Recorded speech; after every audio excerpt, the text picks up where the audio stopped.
C'est un plaisir de vous retrouver. Bienvenue, chers téléspectateurs, à ce journal dont voici les grands titres. Une inflation de 8% et une croissance de PIB de plus de 4%.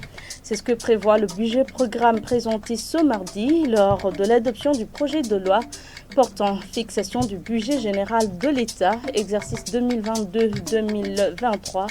Néanmoins, les parlementaires restent sceptiques.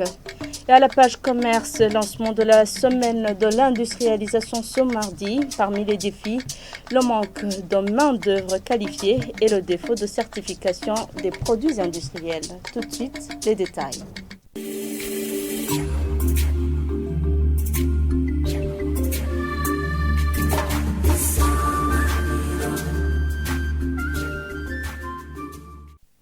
Bienvenue encore une fois. Nous débutons ce journal avec la page commerce. Le manque de la main-d'œuvre qualifiée et le défaut de certification des produits industriels sont quelques-uns des défis auxquels font face le secteur industriel burundais. Les propos sont d'Olivier Sougourou, président de l'Association des industriels du Burundi, lors du lancement de la semaine de l'industrialisation ce mardi. Le vice-président de la République du Burundi, Prosper Bazombanza, a précisé que le Burundi, à son tour, doit créer un climat favorable aux investisseurs. Le point avec Vanilla Dushime. La semaine de l'industrialisation du Burundi a pour thème la promotion de l'industrie au Burundi durant la période de la troisième décennie du développement industriel de l'Afrique et sa compétitivité dans la zone de la libre-échange du continent africain. Le président de l'Association des industriels du Burundi, Olivier Sougourou, a soulevé tant de défis qu'il faut que ce secteur n'évolue pas. Nous pouvons citer entre autres le manque de la main-d'œuvre qualifiée, l'absence de la créativité, le défaut de certification de nos produits, un faible accès aux ressources financières à long terme, une insuffisance d'infrastructures de base, de l'énergie, des TIC, de l'eau et j'en passe. C'est pourquoi nous en profitons pour réitérer notre demande de travailler en synergie et d'arracher pour, premièrement, une réforme profonde de structure et structurelle du BBN pour son harmonisation avec les bureaux de l'IAC, à l'instar de l'OBR.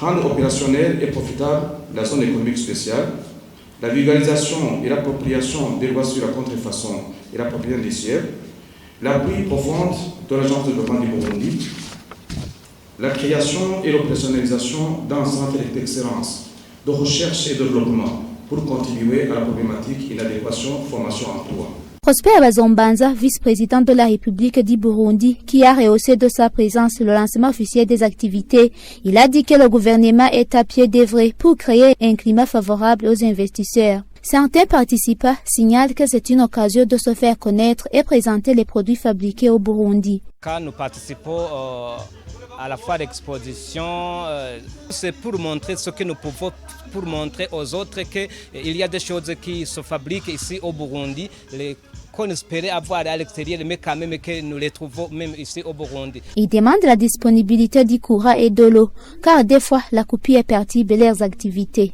Nous voudrions aussi demander, si c'est possible, de nous arranger comment les entreprises puissent avoir des devises quand ils ont besoin d'aller chercher quelque chose à l'extérieur du pays.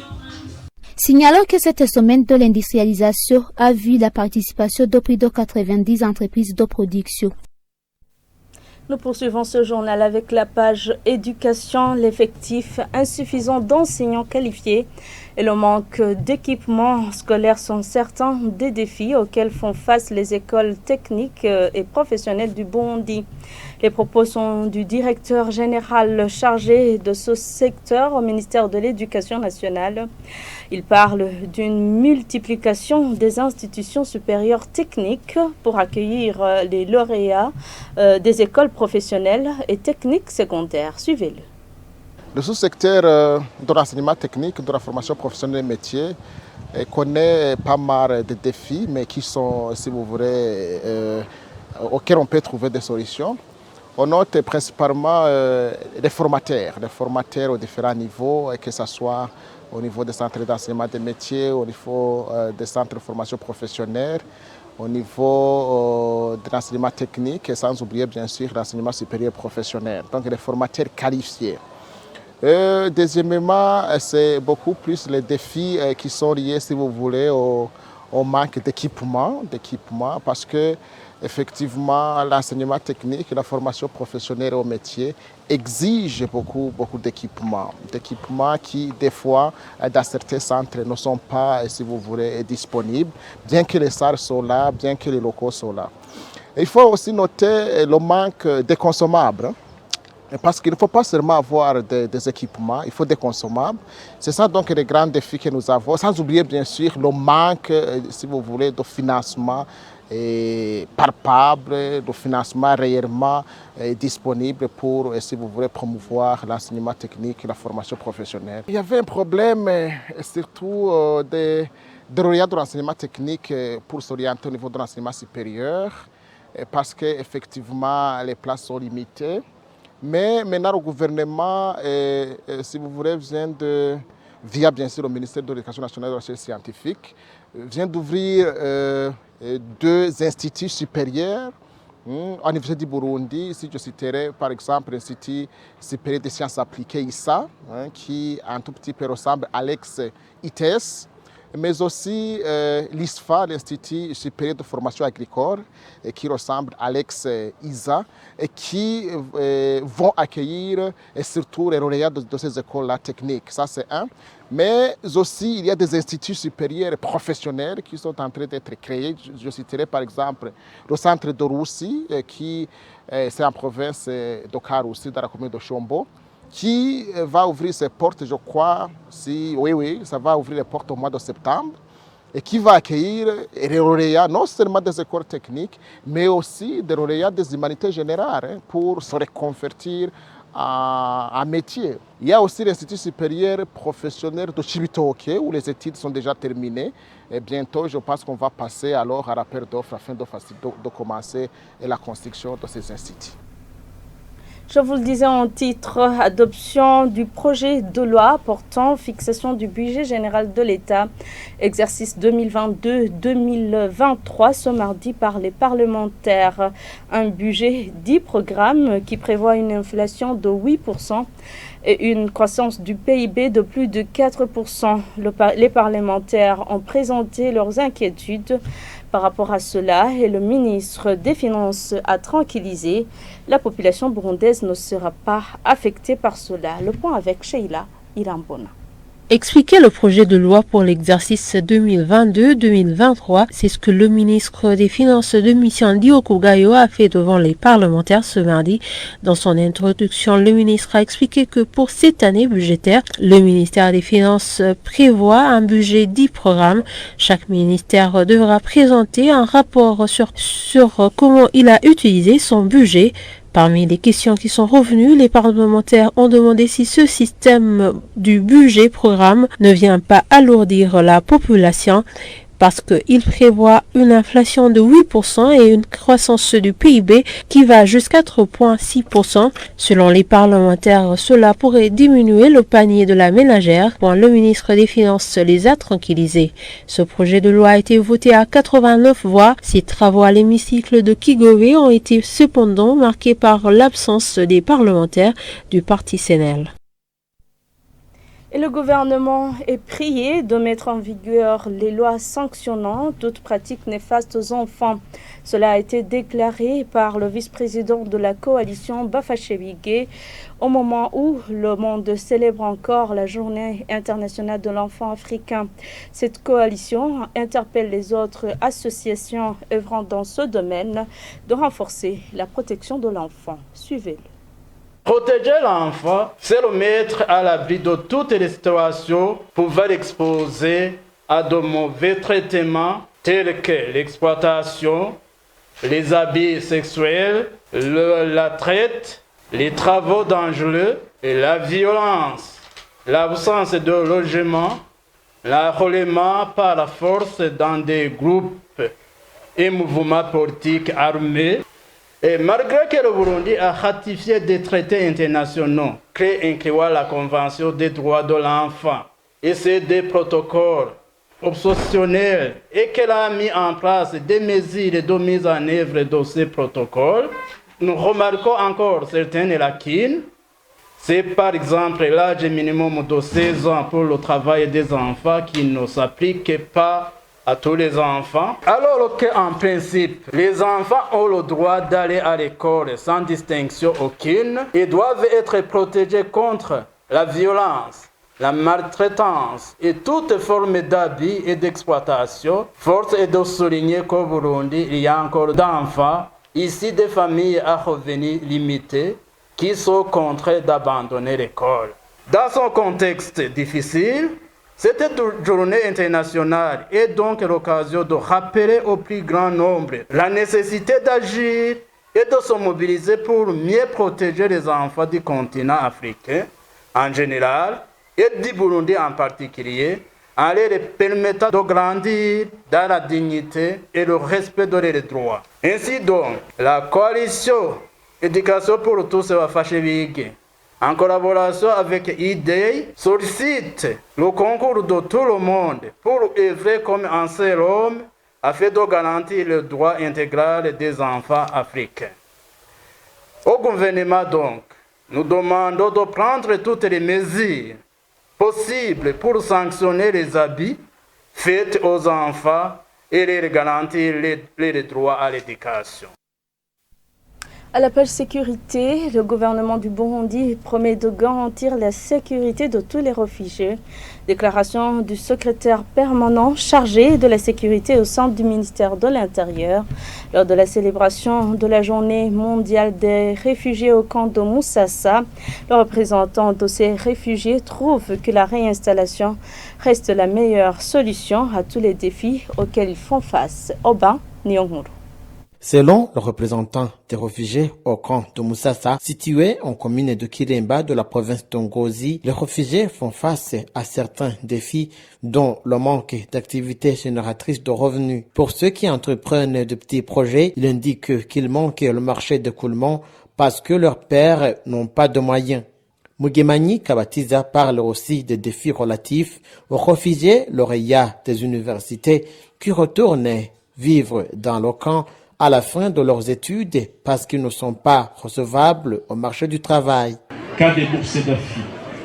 Mais un grand nombre n'est pas supporté et devient une charge pour les familles sans moyens.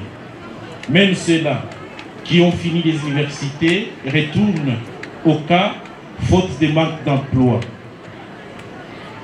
Ne pouvons-nous pas oublier les problèmes que connaît l'éducation dans nos différents cas de réfugiés en matière de une prime dérisoire allouée aux enseignants, manque de matériel didactique et des ouvrages actualisés, présence des classes pléthoriques, manque de sections techniques modernes et formation professionnelle, etc.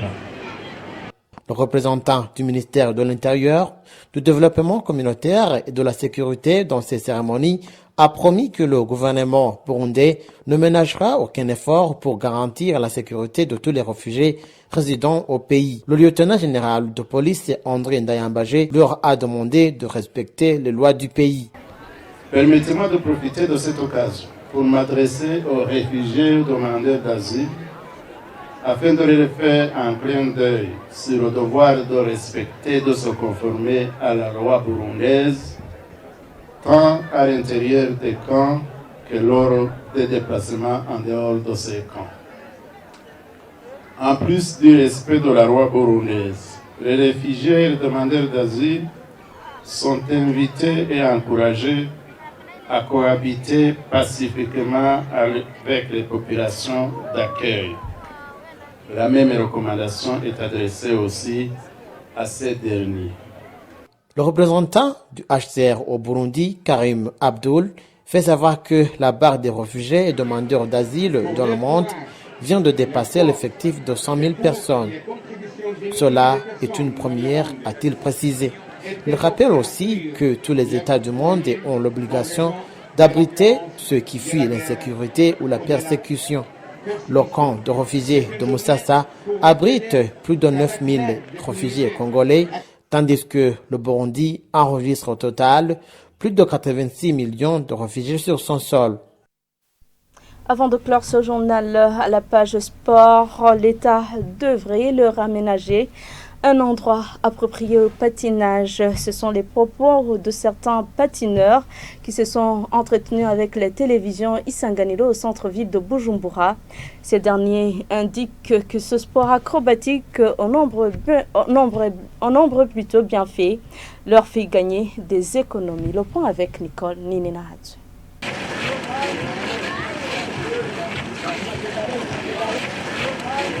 Le patinage artistique sur les roulettes est une discipline sportive pleine de techniques, mais pas assez connue au Burundi. Certains patineurs avec lesquels nous nous sommes entretenus indiquent que cette discipline les aide à nouer de bonnes relations avec les autres.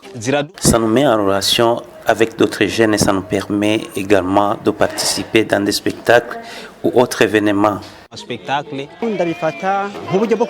Le patinage constitue pour moi un moyen de déplacement. Je l'utilise aussi pour prendre des belles images pour l'entretien de mon corps et ça m'aide à économiser mes frais de déplacement.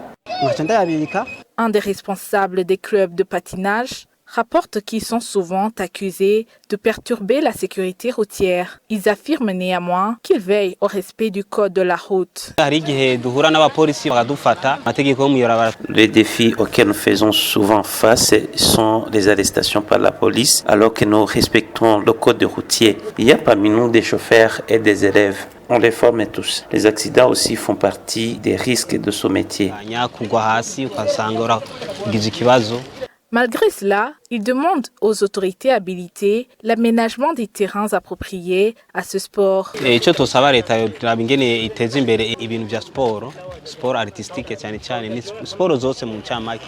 Nous demandons à l'État de soutenir ce sport artistique et on invite les sociétés à investir dans cette discipline en sponsorisant afin qu'on puisse en tirer profit.